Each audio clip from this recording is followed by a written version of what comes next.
At my sister's wedding, they seated me by the kitchen. Then the royal guest arrived. I'm Emily Carter. I'm 31 years old. I work as a senior diplomatic liaison in Washington, D.C. My life is usually about precision and very high stakes. But even with all that, my family still managed to make me feel small. Before I tell you how everything flipped, like and subscribe, drop a comment. Where are you watching from? They sat me at table 18. It was right next to the kitchen doors. I could hear every clatter, every dish being stacked, every whispered instruction from the catering staff. It was loud. It was busy. And it was where they put me. My sister's wedding was a big deal. A really big deal? The ballroom was huge. It was full of gold chandeliers that glittered with 1,000 tiny lights. There were important people everywhere. Politicians, socialites, rich people I only ever saw in magazines. My sister Vanessa was at the head table. She looked like a princess, like a queen even. Her dress was white, huge, and sparkling. Her new husband, William, looked like he belonged in a fancy magazine. His family had old money,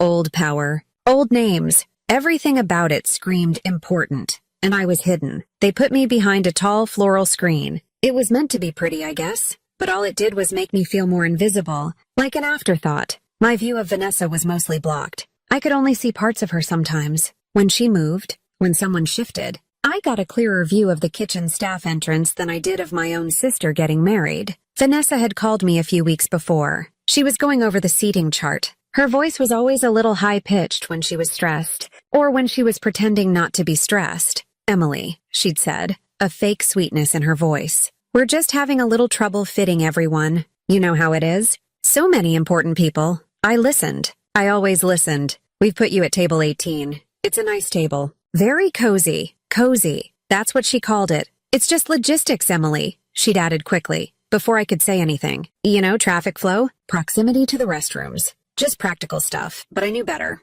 I always knew better when it came to Vanessa. And when it came to my family, this wasn't about logistics. This wasn't about traffic flow. This was about punishment. It was a clear message, a quiet one, but loud enough for me to hear. It was punishment for not fitting into her world, for not being glamorous enough, for not having a rich husband, for not having the right kind of job. Even though my job was more important than anyone in that room knew, it was punishment for just being me, the Emily they thought they knew. The quiet one, the one who didn't cause trouble, the one who was easy to forget. I took a deep breath. The smell of roasted chicken and some kind of fancy fish wafted from the kitchen doors. The clatter continued. The low hum of conversation from the other tables felt miles away. I was in a different world, right there in the same room, my own little island of forgotten things. I smoothed my navy blue dress. It was simple, elegant, I thought, but probably too simple for them. I felt a familiar ache in my chest. A dull, constant throb that had been there for years. A feeling of being overlooked, undervalued,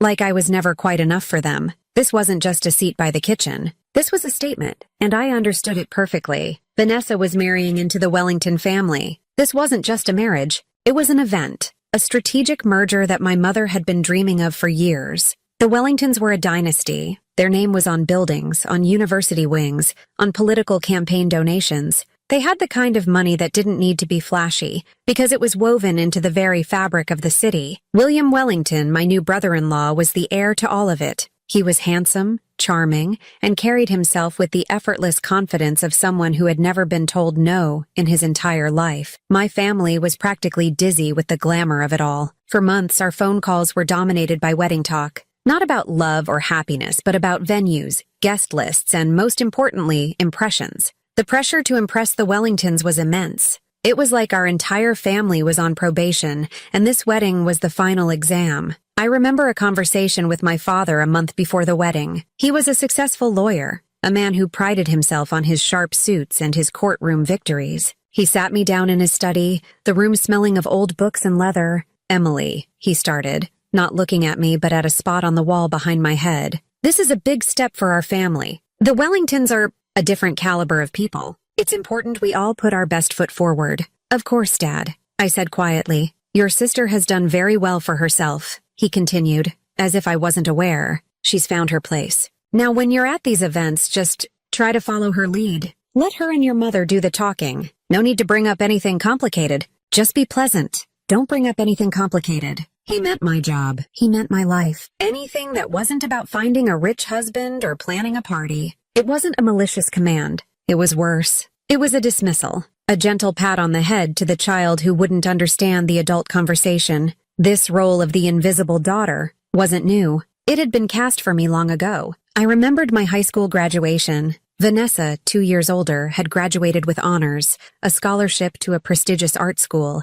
and the lead in the school play. Her graduation party was a huge affair. Our backyard was filled with people celebrating her bright, shining future. 2 years later, I graduated as valedictorian. I had a full academic scholarship to Georgetown for international relations. My party was a small family barbecue. My parents told everyone I was going to be a government worker. They said it with the same enthusiasm as saying I was going to be a librarian, steady, safe, unremarkable. When Vanessa was picking out her wedding dress, she flew to New York with Mom. They spent a weekend in a 5-star hotel, going to exclusive bridal boutiques. I wasn't invited. "Oh, honey, you'd be bored to tears," Mom had said over the phone. "It's all just tulle and lace. Not really your thing. You're more practical." Practical. It was another one of their words for me. Like plain and simple. It meant I lacked imagination. It meant I didn't appreciate the finer things. It meant I was a gray crayon in a box of vibrant colors. They sent me photos of Vanessa in enormous, sparkling gowns. She looked radiant. I texted back, "She looks so beautiful," because it was the truth, and it was what was expected. No one asked what I thought about the dresses. My opinion on aesthetics was considered irrelevant. My job was the biggest source of their misunderstanding. They knew I worked for the State Department in D.C., but their understanding of it was stuck in a 1950s sitcom. They pictured me in a gray skirt suit, typing memos in a beige cubicle, a secretary maybe, an administrative assistant. They couldn't grasp the scale of it. They couldn't or wouldn't imagine the reality. The reality was that my office wasn't a cubicle. It was a secure facility. The memos I handled were classified documents that outlined foreign policy strategy. The people I coordinated with weren't just office managers. They were ambassadors, foreign ministers, and chiefs of staff for heads of state. I'd spent a frantic 72 hours in Geneva once, hammering out the logistics for a last-minute peace talk. I'd stood in the gilded halls of palaces, discreetly advising royal aides on protocol. I'd been on tarmacs in the middle of the night, ensuring the seamless arrival of Air Force One on foreign soil. My world was one of immense pressure, precision, and consequence. A single mistake in scheduling or protocol could create an international incident. I held a top-secret security clearance. The investigation process had been grueling. Men in dark suits had interviewed my neighbors, my old teachers, my friends. They had dug into every corner of my life. My family found it all very peculiar. "It seems a bit much for a government job, doesn't it?" my mother had said, a worried frown on her face. "All this fuss." I tried to explain it once. "We were at Thanksgiving dinner a few years ago. An uncle asked me what I did exactly. I started to talk about my role in coordinating diplomatic visits." "So," my father interrupted, with a dismissive wave of his hand, "you're basically a travel agent for important people." The table chuckled. And that was it. The conversation moved on. A travel agent. That's what they heard. My complex, demanding, and vital career had been reduced to booking flights and hotels. I never tried to explain it again. It was easier to let them have their simple picture of me. It was less painful than trying to make them see the real one, only to have them color it over with their own assumptions. Their betrayal wasn't in a single act. It was in 1,000 tiny dismissals. It was in the way their eyes would glaze over when I started to talk about my work. It was in the way they always directed questions about politics or world events to my father, never to me, the person who actually worked in that world. It was in their quiet, constant assumption that my life was a placeholder, a waiting room for a husband and children, which they saw as the real prize. So when Vanessa told me my seat was at table 18 because of logistics, I knew the truth. It was a physical manifestation of my place in the family, out of the way, not part of the main picture. The invisible daughter, seated by the noisy kitchen, where no one important would have to look at her. The rehearsal dinner was the beginning of the performance. It was held at the Wellington's Country Club, a place with sprawling green lawns and a clubhouse that looked more like a mansion. The air was thick with the scent of money and expensive perfume. I felt like I needed a special pass just to breathe it. The Wellington family was there in full force, a polished and intimidating unit. Mrs. Wellington, a woman with perfectly styled silver hair and a smile that never quite reached her eyes, greeted my mother with air kisses. Mr. Wellington shook my father's hand with a firm, practiced grip. I had spent an hour getting ready, trying to find something in my closet that would meet the unspoken dress code. I settled on a simple, well-cut black sheath dress. It was professional, elegant, and timeless.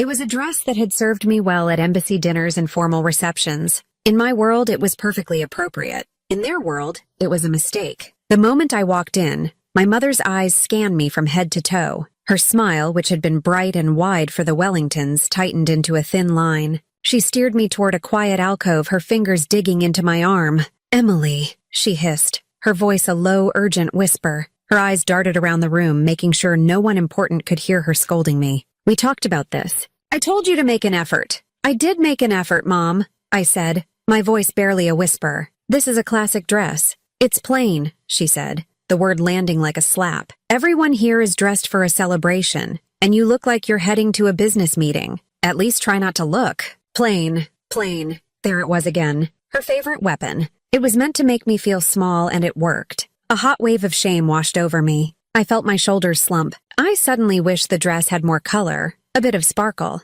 anything to make me blend in with the glittering crowd. But it was too late. I was already marked as the drab one, the one who didn't understand. My cousin Jennifer, who was one of Vanessa's bridesmaids, made sure to twist the knife. She glided over, her dress a vibrant splash of fuchsia, her smile wide and predatory. She looked me up and down, a theatrical gasp escaping her lips. "Oh, Emily! Look at you!" she exclaimed, her voice loud enough to draw the attention of a few nearby guests. They turned, their eyes flicking over my simple black dress, then back to Jennifer's knowing smirk. "You're so brave wearing something so modest." Her words dripped with false admiration. It was a performance for the small audience she had gathered. Brave was her code for out of place. Modest was her code for boring. She was painting me as a pitiable, clueless creature who didn't know the rules of their sophisticated game. The onlookers gave me fleeting, sympathetic smiles before turning away, the judgment already passed. I just stood there, a polite, fixed smile on my face.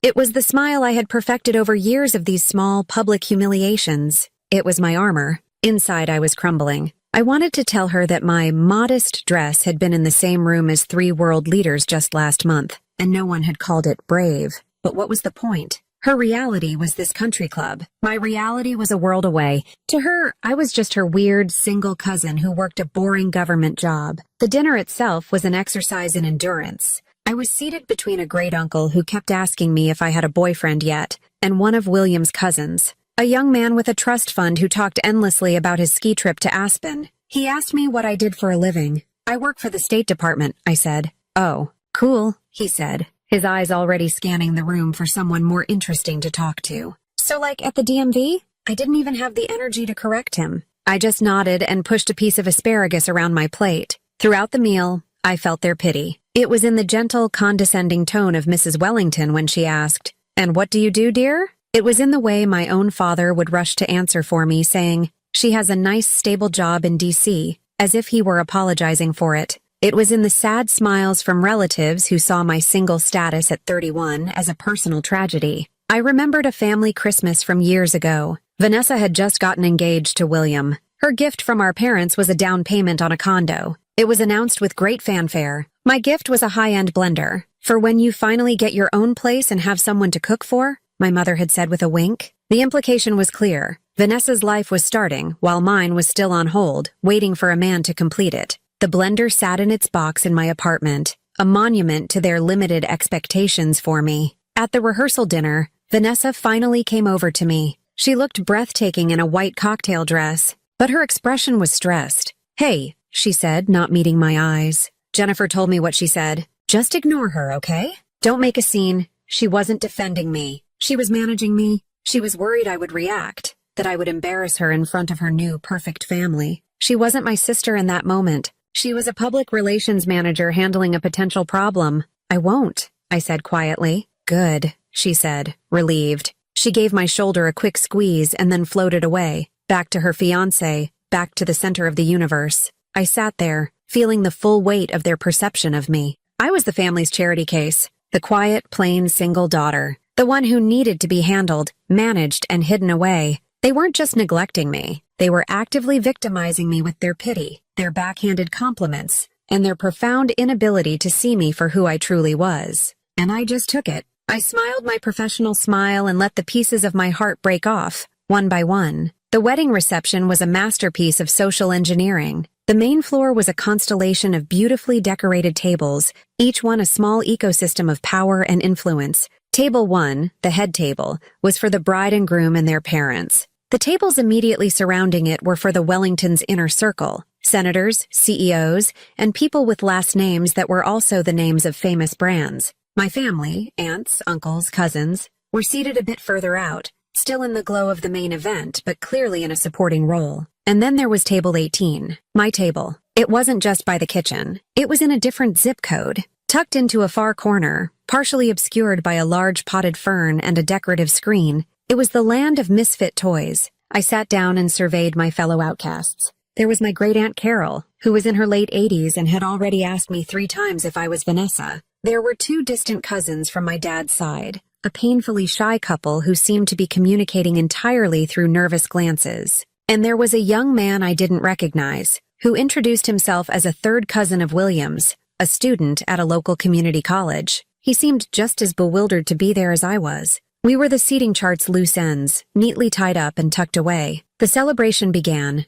and the feeling of isolation became a physical thing. The music from the live band reached us as a muffled throb, the bass line vibrating through the floor but the melody lost in the distance. The laughter from the main tables sounded like the roar of a faraway ocean. Waiters using the path next to our table as a main thoroughfare constantly rushed past, their faces set in grim concentration. The swinging kitchen doors provided a percussive soundtrack of clanging plates and shouted orders, a constant reminder of the machinery working behind the beautiful facade. A cold draft washed over us every time the doors opened, carrying the scent of dish soap and hot grease. I tried to make conversation. I asked Aunt Carol about her garden. She told me about her prize-winning roses for 10 minutes before asking again if I was the one getting married. The shy cousins offered one-word answers to my questions. The student cousin was busy texting under the table. The silence at our table was a stark contrast to the vibrant energy filling the rest of the room. We were spectators, not participants. The toasts began, and I felt a knot tighten in my stomach. I watched my father stand up, his chest puffed out with pride. He spoke eloquently about Vanessa, his shining star, his beautiful, brilliant daughter. He told a funny story about her as a child, and the room erupted in warm laughter. He welcomed William into the family, calling him the son he never had. His gaze swept across the room, but it passed right over my corner, as if it were empty space. He never mentioned his other daughter, not once. I sat perfectly still, my hands clenched in my lap, my face a mask of polite interest. Inside, it felt like a door had been quietly shut on me. I let my mind drift, playing the painful what-if game. I watched my mother chatting animatedly with Mrs. Wellington, their heads close together, sharing a laugh. They looked like old friends, like they belonged to the same exclusive club. I imagined the life they were all a part of, a life of weekend trips to the Hamptons, charity balls, and effortless influence, a life where I had no place.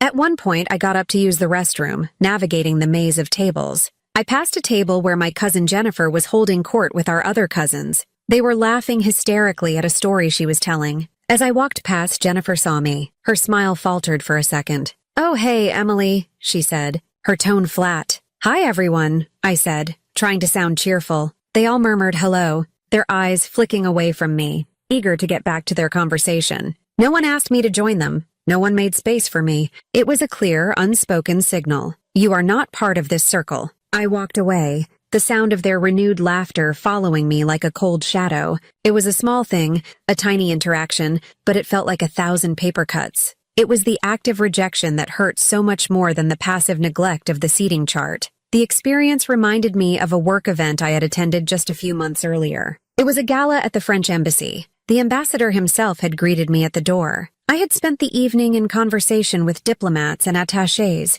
discussing trade policy and global security. People listened when I spoke. They asked for my opinion. They treated me with respect. I was valued. I was seen. The contrast between that night and this one was so stark it made me dizzy. In that world, I was a respected professional. In this world, my own family's world, I was nothing. The final blow came with Jennifer's toast. She stood up, champagne glass in hand, looking like the cat who had caught the canary. She toasted Vanessa and William, gushing about how perfect they were for each other. Then her eyes found me in my corner. I knew it was coming. I braced myself. "Some people," she said, her voice laced with fake sympathy, "take a little longer to find their purpose, to figure out where they belong. But that's okay. She gave a tinkling little laugh. We love them anyway, right? A wave of polite, unthinking laughter went through the room. A few people glanced in my direction, their faces a mixture of pity and mild amusement. They thought it was a harmless joke, but I knew it was a carefully aimed dart, dipped in the poison of her own insecurity and designed to wound me publicly. I didn't react.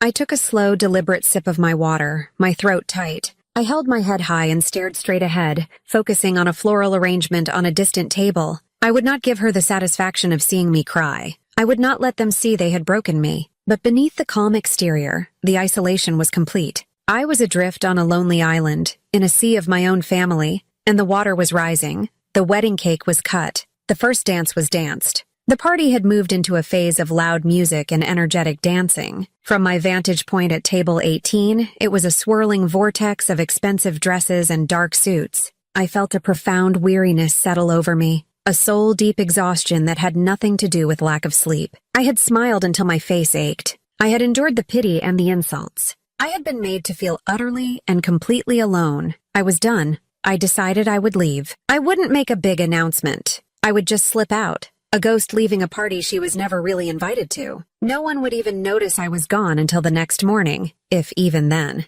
It was a sad thought, but it was also a relief. I could go back to my hotel room, take off this dress, wash the polite smile off my face, and just be myself. I could be the person who was respected, the person who had a purpose, even if her own family couldn't see it. I reached into my small black clutch, my fingers searching for my hotel keycard. As I did, my other phone, the secure one, vibrated against my hand. It wasn't a normal, gentle buzz. It was a sharp, insistent pulse, a specific pattern I knew by heart. It was the summons. It was the signal that my other life, my real life, was calling. In an instant, everything shifted. The fatigue vanished, replaced by a surge of adrenaline. My training took over, pushing aside the hurt and the humiliation. The hurt daughter receded, and the senior diplomatic liaison took her place. This was my world. This was where I had control. I stood up, my movements calm and deliberate. Aunt Carol was now sound asleep in her chair, a gentle snore escaping her lips.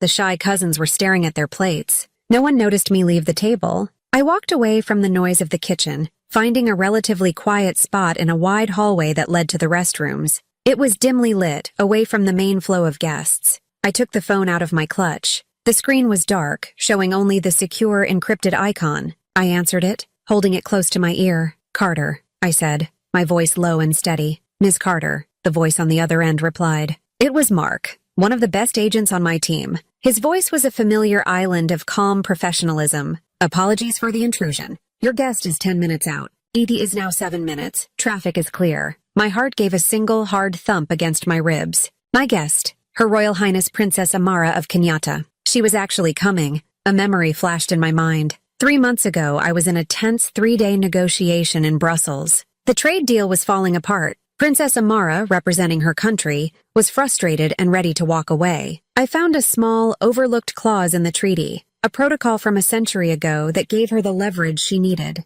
It was a long shot, but it worked. The deal was saved. Later that evening, she had found me in the hotel lobby. "Emily," she had said, her usually formal demeanor replaced by genuine warmth. "You did more for my country in 3 hours than my last 3 ministers did in 3 years. I am in your debt." "It's my job, Your Highness," I'd replied. "Nonsense," she'd insisted. "If you ever need anything, you ask. I mean it." On a whim, feeling disconnected from my own family drama unfolding back home over wedding plans, I had said, "Well, my sister is getting married in a few months. It would be an honor if you could come." I said it as a half-joke, a fantasy. I never, ever thought she would say yes, but she had smiled, a brilliant, genuine smile. "Send me the details. I would not miss it." And now she was 7 minutes away? "Understood," I said to Mark, my mind snapping back to the present. "Confirmed arrival time. Standard protocol. No announcements. I'll meet them at the entrance." "Copy that. Ms. Carter, her security team is already in position on the perimeter,"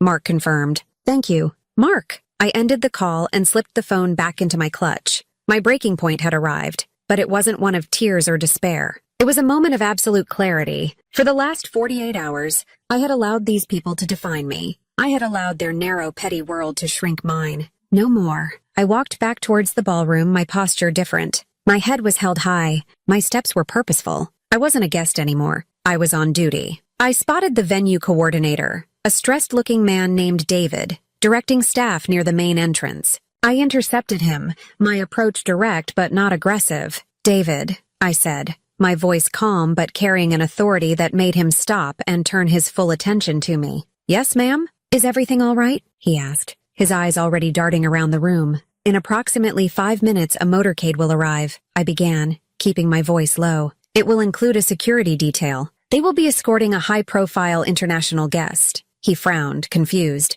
"Ma'am, I don't have anyone like that on my list. All the VIPs are accounted for." He gestured vaguely toward the front tables. "We weren't informed." "You weren't informed because this is a private visit," I cut in smoothly, not allowing him to argue. "Your security should stand down and allow the incoming detail to do their job. They will be discreet. There is to be no announcement, no fanfare. You will simply ensure the path from the entrance is clear. Am I understood?" He stared at me, his mouth slightly open. For the first time, he was really looking at me, not as the forgotten guest from table 18, but as someone who was clearly in command. The professional diplomat had taken over, and my voice carried the weight of countless high-stakes situations. "But, who is it?" he stammered. "Who are you?" A small, genuine smile touched my lips. The pain and humiliation of the evening seemed to melt away, replaced by a quiet, thrilling sense of anticipation. The power dynamic of the entire event was about to be turned upside down. "You'll see," I told him. I turned from him and walked back toward my lonely table in the corner.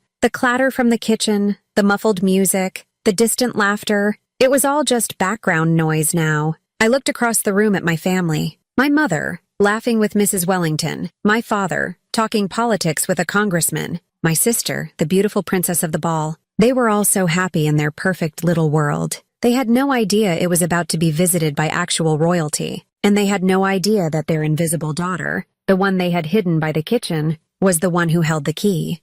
I walked back to my table with a composure I didn't know I possessed. The 5 minutes before her arrival felt like the longest 5 minutes of my life. I sat down in my designated chair, the one by the clattering kitchen doors, and simply waited. My heart was a steady, heavy drum against my ribs. It wasn't a heart beating with fear or anxiety, but with the rhythmic certainty of a clock tower, counting down to a moment that would change everything. I folded my hands in my lap and watched the room. It was like seeing it all for the first time, not as a wounded participant, but as a strategic observer. I saw my mother, her head tilted just so, laughing at something Mr. Wellington said. She was performing. She was playing the part of the proud mother-in-law to a powerful family, and she was playing it well. My father was locked in a conversation with a local congressman, gesturing with his wine glass, looking important. And Vanessa, she was on the dance floor with William, her head on his shoulder, a look of pure, unadulterated bliss on her face. She was the sun, and everyone else was a planet revolving around her. They were all so perfectly in their element, so secure in their roles and in the social order of the room. A strange sadness washed over me. They had no idea. Then I saw the first sign. Through the grand ballroom windows, I saw the sweep of headlights. One set, then two, then a third. They were sleek, black, and moved with a synchronized precision that was anything but ordinary. A few guests near the windows paused their conversations. Their curiosity piqued. The venue coordinator, David, was standing near the entrance, wringing his hands. He saw the lights too, and his face went pale. He gave me a single, panicked look across the expanse of the room. I gave him a small, almost imperceptible nod. It was time. The music, a loud pop song the band was playing, seemed to falter. The lead singer must have seen the commotion outside. The volume dipped, the beat stuttering for a moment before fading out into an awkward silence. The low hum of 100 private conversations died down, replaced by a wave of confused murmuring. Heads began to turn towards the entrance. What was happening? Was there an emergency? The first to enter were two men. They were not dressed like wedding guests. They wore dark, impeccably tailored suits with earpieces that were just barely visible. Their eyes scanned the room with a calm, sweeping efficiency that was unnerving. They took up positions on either side of the grand doorway, their posture still but radiating an intense energy. They were Secret Service, or, more accurately, the Royal Protection Squad. I knew their detail leader, a good man named Alistair. The room was now almost completely silent. A fork clattered against a plate somewhere, the sound echoing in the stillness. My father stopped his conversation, a frown of irritation on his face. My mother looked over, confused by the interruption. Vanessa and William had stopped dancing and were staring at the entrance like everyone else. A sleek black Rolls-Royce had pulled up to the curb, its engine a barely audible purr. A driver in a crisp uniform got out and opened the rear passenger door. For a moment, nothing happened. The suspense in the room was a tangible thing, thick and heavy. Then, she stepped out. Her Royal Highness Princess Amara of Kenyatta moved with a grace that seemed to defy the laws of physics.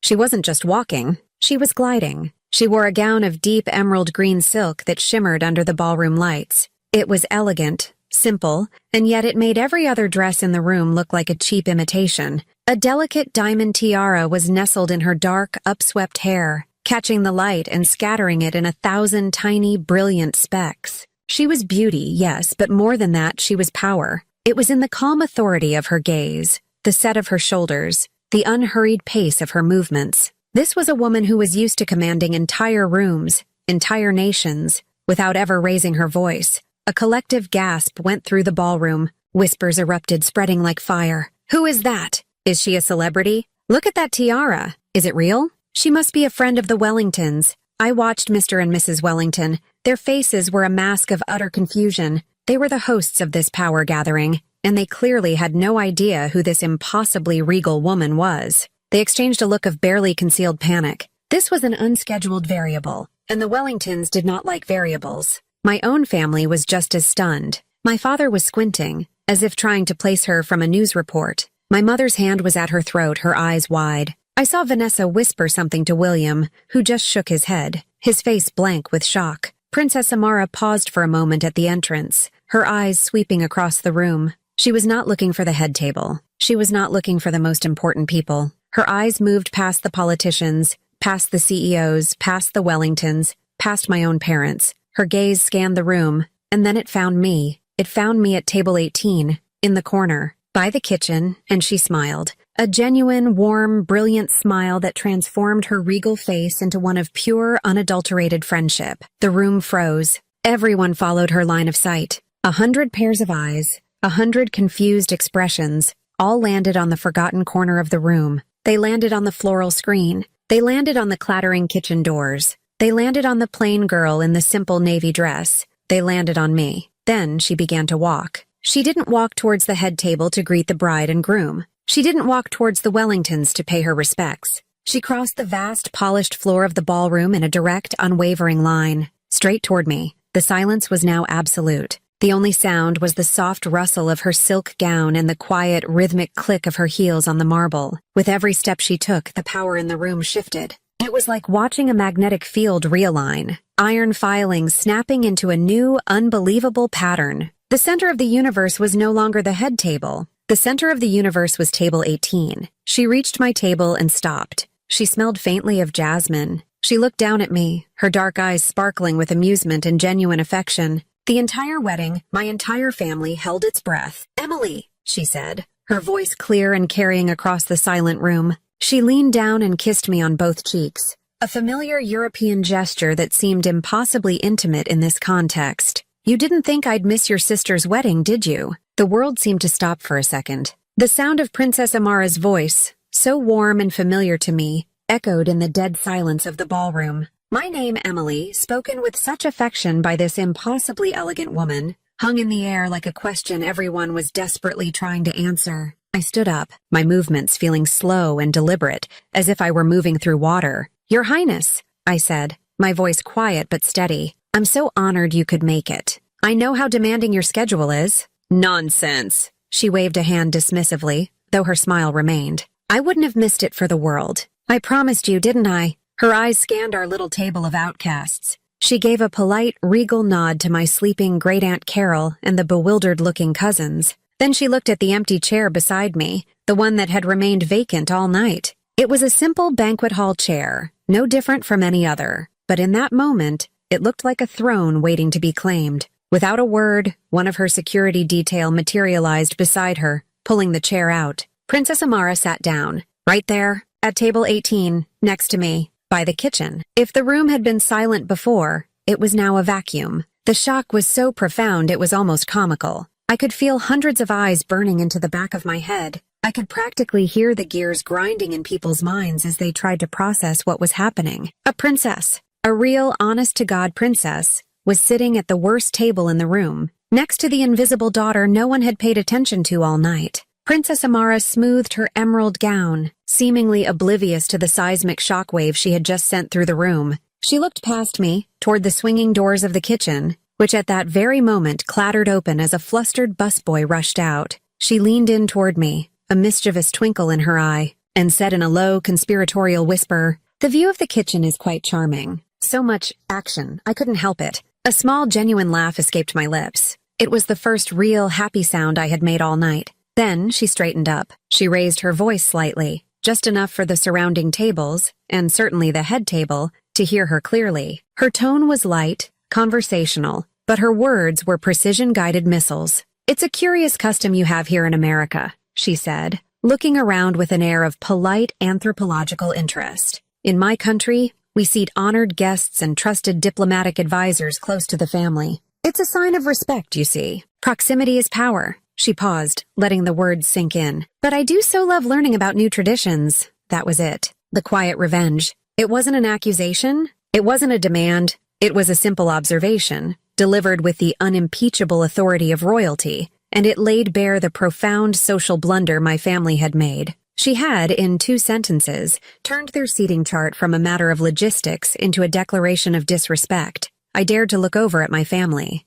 My mother's smile was gone. It had not just faded, it had collapsed. Her face was a mask of pale, horrified shock. Her mouth was slightly open, and her eyes were fixed on the princess, then on me, then back again. I could see the frantic calculations happening behind her eyes as she tried to understand a situation that was completely outside her realm of experience. My father had gone rigid. His face, usually ruddy and confident, was ashen. He was staring at me, really staring at me, for the first time all night. The look in his eyes wasn't anger. It was something far more devastating, utter bottomless confusion. He looked like a man who had just discovered the world was not flat. William, the handsome groom, had gone pale. He kept glancing at his own father, who looked furious. This was not part of the plan. This was a disruption to the perfect, controlled event they had orchestrated. A princess was supposed to be at their table, a jewel in their social crown. She was not supposed to be sitting in the corner with the boring sister-in-law and Vanessa. My sister looked like she had seen a ghost.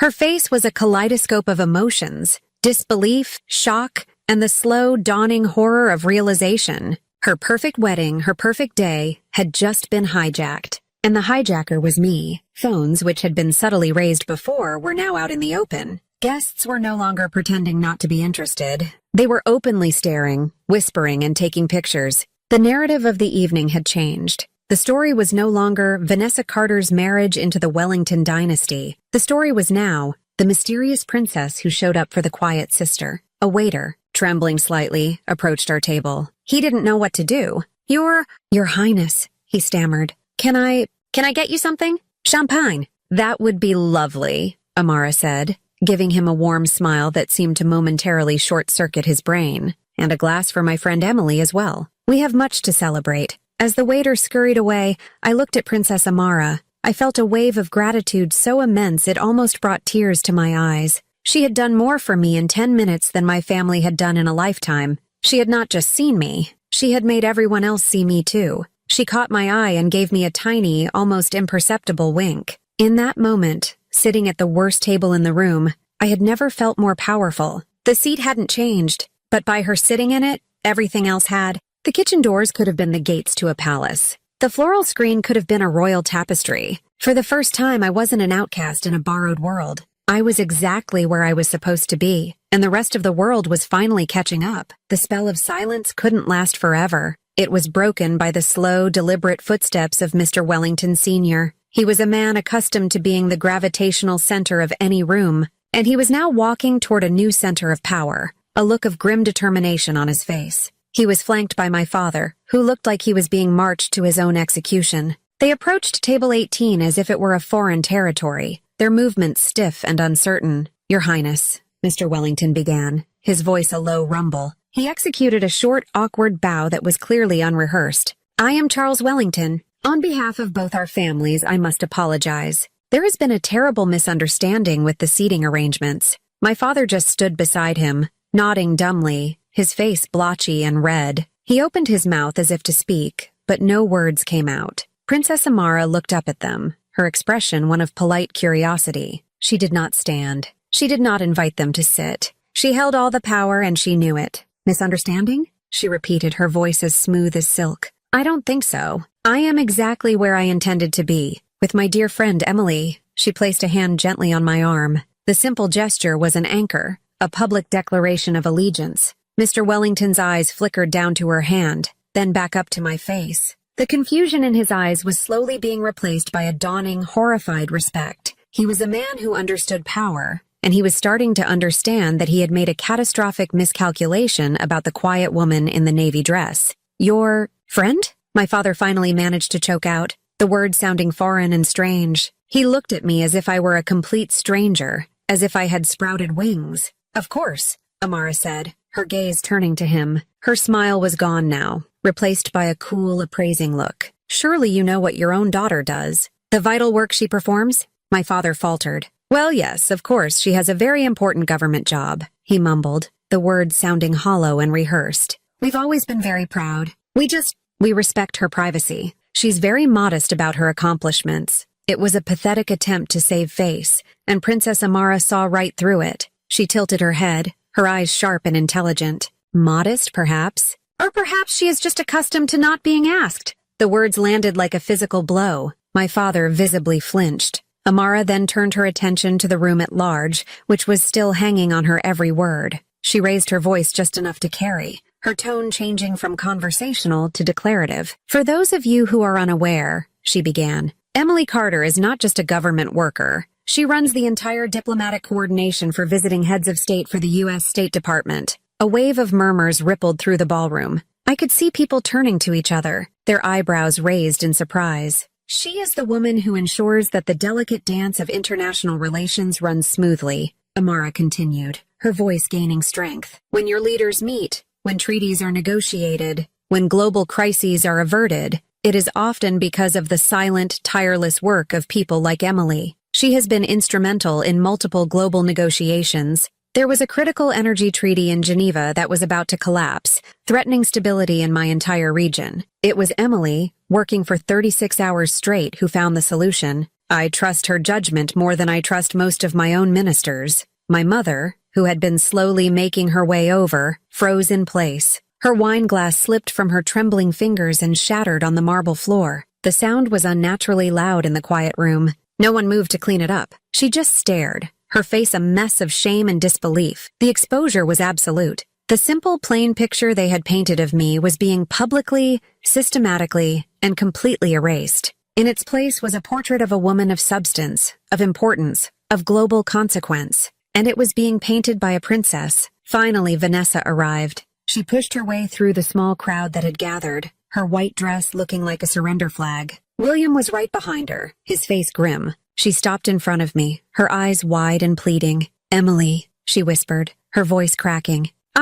I had no idea. She looked from me to the princess and back again. You never told us. You never told us any of this. It was the ultimate accusation, the final attempt to shift the blame. You hid this from us. I looked at my sister, the princess of the ball, the center of my family's universe. And for the first time, I didn't feel anger or resentment. I just felt a deep, profound sadness for what we had lost, for what we never had. I kept my voice soft, so only she could hear it. But the words were the heaviest I had ever spoken. You never asked, I replied. The truth of it hit her. It was so simple, so undeniable. Her face crumpled. Her perfect makeup couldn't hide the raw guilt that was now plain for everyone to see. She hadn't asked. My father hadn't asked. My mother hadn't asked. They were so busy building their own version of me, the quiet, unremarkable one, that they never bothered to look at the real thing. The shift in the room was complete. I was no longer the outcast. I was the enigma. My cousin Jennifer was staring at her shoes,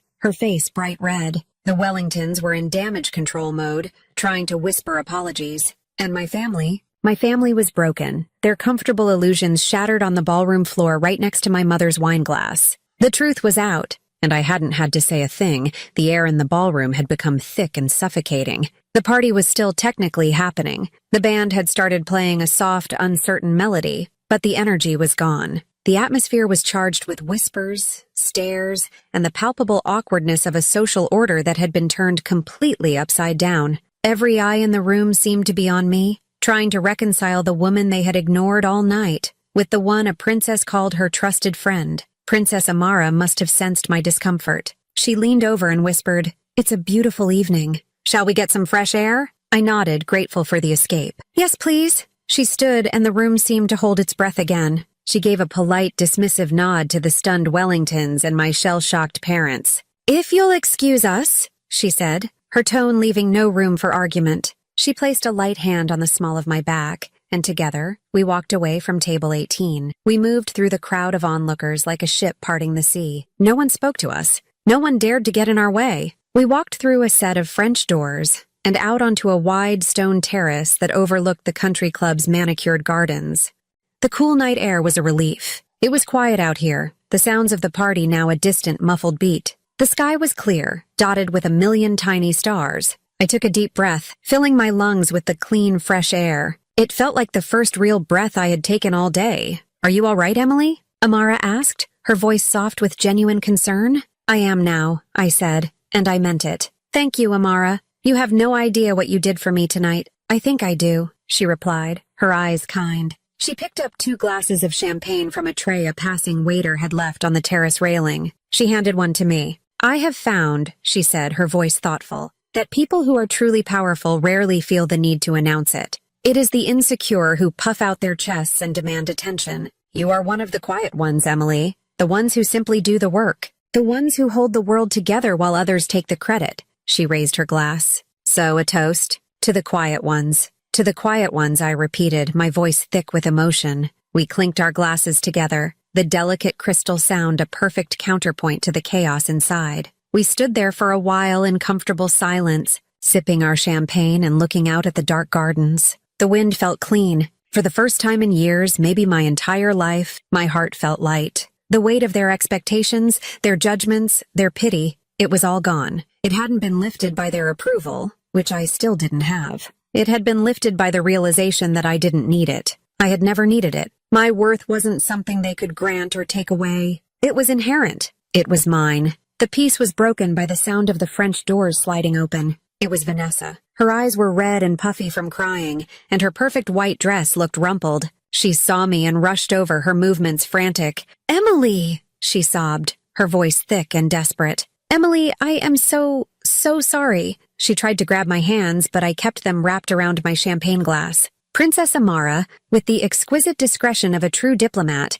took a step back, giving us the illusion of privacy while remaining a silent, supportive presence nearby. "I'm sorry," Vanessa repeated, tears streaming down her face, ruining her expensive makeup. "I was horrible. We were all horrible. I had no idea. I feel like the biggest fool in the entire world. The Wellingtons, everyone is staring. Please, Emily, you have to forgive me, please." I listened to her words. It was an apology, yes, but it was tangled up in her own panic, her own social shame. She was sorry, but she was also sorry that her wedding had been upended, that she had been embarrassed in front of her new, powerful family. The apology wasn't clean. It wasn't just for me, and in that moment, I realized I didn't need it to be. I didn't need a perfect apology from her. I didn't need her to fully understand the depth of the hurt she had caused over decades of casual neglect. Demanding that from her would only keep me tied to that pain, waiting for something she might never be capable of giving. I looked at my sister, at this crying, panicked woman who had shared my childhood but had never really known me, and I felt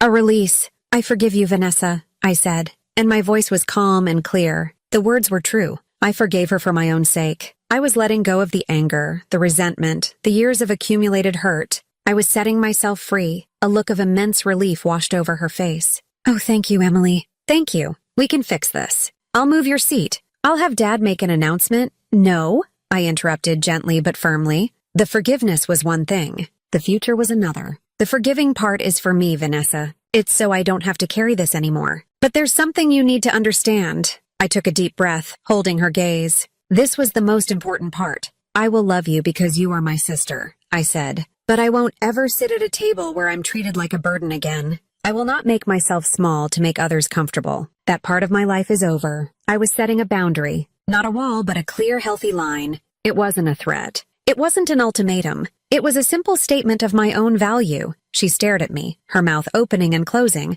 but no words came out. She didn't understand. Not really, but she would eventually. Or she wouldn't. It didn't matter. What mattered was that I understood. I finished my champagne and placed the empty glass on the railing. I gave her one last sad smile. Then I turned and walked away. I didn't wait for her response. I didn't need to win the argument. There was no scene. There was no bitterness. There was just peace. I walked back toward Princess Amara, who was waiting for me with a small, knowing smile. "I believe my work here is done," she said softly. "Shall we?" "Yes," I said, my heart feeling lighter than it had in my entire life. "Let's go." Together, we walked away from the terrace, leaving my sister, her ruined wedding, and my old life behind. The week after the wedding was a blur of phone calls. Apologies from my parents, rambling and incoherent. An invitation to brunch from the Wellingtons, which I politely declined. I didn't need their validation now that the tide had turned. I was done with their games. The story of the princess at the wedding became a minor legend in DC social circles.